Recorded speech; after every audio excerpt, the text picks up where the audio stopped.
we're first going to explore an overview of how healing evolved in the pre-dynastic period of ancient Egypt, starting in 5000 BC. What we know about ancient Egyptians in 5000 BC is from evidence that is found in prehistoric Egyptian burials. In excavated burial chambers, there's evidence of early medical practices and spiritual healing practices, including specific rituals and beliefs. During this time, ancient Egyptians practiced surgery, including treatments for fractures and wounds. Evidence from mummies shows that surgery was an important part of their medical system. Moving forward now to 3500 BC, still in the pre-dynastic period, we see the expansion of mummification. Mummification was a complex burial practice, including the ritual extraction of internal organs and wrapping of specific parts of the body. The body was wrapped in a sarcophagus, often made of stone, and etched with hieroglyphs that told visual stories. It is within these sacred stories that we learn of the highest spiritual beliefs of the ancient Egyptians. Mummification shows us the importance the Egyptians placed on the body after death. Death was a sacred passageway, not an ending, but a beginning to another experience of life. On the sarcophagus of pharaohs, there were hieroglyphic stories of their life and the role that it was believed that their soul would take after death. We continue forward in the pre-dynastic period to 3000 BC. This is the first time Egyptian medicine was documented. Egyptians began practicing medicine with a blend of spiritual and empirical knowledge. The practices involved treatments that used plants, herbs, minerals, and incantations. The first recorded use of amulets, such as the Ankh and the Eye of Horus, were found to be used for the protection and healing of mainly pharaohs. Moving forward now to the time period known as the Golden Age of Ancient Egypt, also known as the Old Kingdom period. This began in 2600 BC. Imhotep was considered the first recorded physician and healer in history. Imhotep was a high priest, a physician, and an architect. He is later deified as the god of medicine and healing. You see here Imhotep holding an ink in his hand, symbolizing eternal life, divine protection, and the endless cycle of life.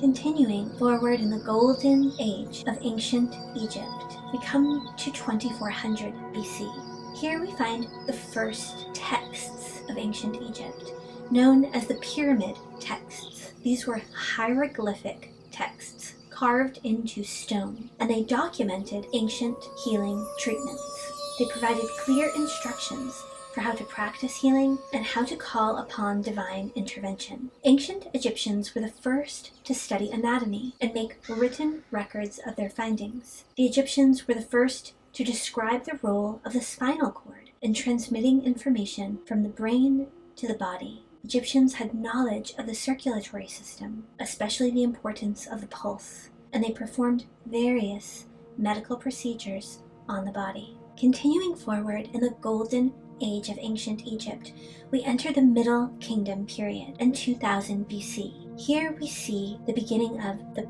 papyrus documents, the first of which was the Berlin Medical Papyrus. Here you see a translation of the Berlin Medical Papyrus. These are screenshots of the actual hieroglyphs that were included in those original documents. They provided guidance for gynecological treatments, pregnancy tests, and herbal remedies. The value in these texts for lay people is to look at this like a language of symbols. They were expressing symbolically the pathway that energy moved for healing. Each shape tells a different story, and it speaks to each of us in different ways. When we look at these texts, we can realign our minds as we study the symbols and remember that we don't always have to know how to explain what we are doing in English. Instead, we can study patterns of healing. The symbols can train our brains to think in these patterns. Here we see another original copy of the Kahun Papyrus, one of the earliest gynecological texts describing reproductive health and fertility treatments. Then we have the Edwin Smith Papyrus, the earliest known surgical texts describing wound treatments and head injuries. And if you look very closely and study the papyrus, you will see a progression. If you look at, for example, the vertical lines in the papyrus, every time that you see a vertical line, if you pay attention to how these vertical lines show up, what you will see is that over the course of just these 2 pages, there is a strengthening and in these vertical lines and a different way that they are being positioned. The best way to understand that is that there is movement being expressed here. A movement of possibly physical human bodies, definitely a movement of thought and consciousness. So these early healing texts were not stagnant.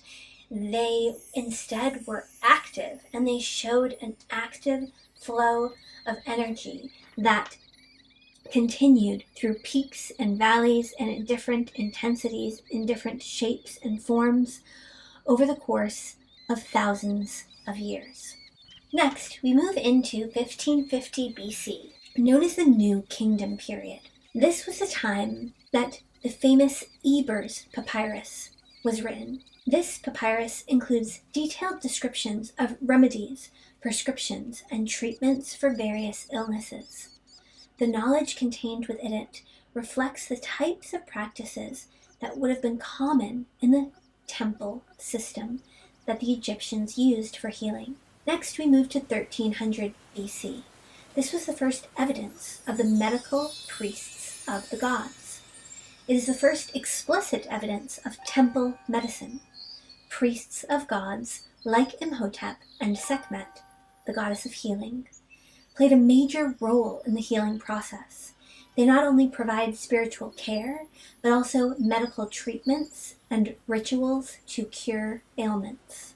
This was also a time of the rise of specialized physicians and priest physicians serving in temple-based healing. Now we move to the decline of the ancient Egyptian Empire in 700 BC, known as the New Intermediate Period. And we see the rise of Egyptian influence on Greek medicine. As trade and cultural exchange increased, Greek physicians, like Hippocrates, often called the father of modern medicine, began learning from Egyptian medical practices. The knowledge of ancient Egyptian healers heavily influenced early Greek medicine. And in 400 BC, we enter the late dynastic period. Here we see the pyramid texts again mention healing treatments that included healing with divine intervention. And finally we come to 300 BC, the end of the late dynastic period. This was the rise of the Alexandria School of Medicine in Greece. Alexandria becomes a major center for learning in the ancient world during this time. Scholars in medicine built upon Egyptian anatomical and medical knowledge. At the School of Alexandria's Medical Center, they also built the first medical center of its time, inspired by the temple healing systems of ancient Egypt. And finally, we enter the Roman period, 30 BC. This period marks the fall of Egypt and the end of ancient Egyptian medical practices, as we know them to be. Egypt becomes part of the Roman Empire. Its unique medical traditions begin to blend with Roman practices. While much of Egyptian healing is absorbed into the Roman system, Egyptian medicine continues to influence healing practices across the Mediterranean world. Egyptian medicine, from its beginnings, rooted in spiritual and herbal treatments, had a lasting influence on Greek and Roman medicine. Here is an overview of this timeline that we just completed. You see, we start in 5000 BC with evidence of healing practices found in prehistoric Egyptian burials, and we move forward to the birth of Imhotep, the evolution of the pyramid texts and all of the medical papyruses, and the beginning of temple medicine. Then we enter the final time period where we have insight into ancient Egyptian healing, where we see the use of spiritual practices even more, and the impact of Egyptian healing on Greek and Roman civilization.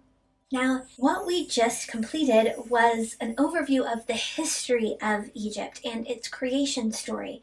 We have not even gotten to the heart of how Egyptians practiced healing, and that is because I felt like we couldn't dive into how Egyptians practiced healing without understanding their creation story, without understanding their belief system and their history. So now that we have a common ground to begin from, we are going to explore in two parts the ancient Egyptian healing practices that we can gain inspiration from. And there are 6 topics that we will cover in this first Egyptian healing masterclass: temple medicine, the importance of Ra and the temple of Ra, Isis, the Eye of Horus, and the Eye of Ra, and the Ankh as a symbol and key in energy and spiritual healing.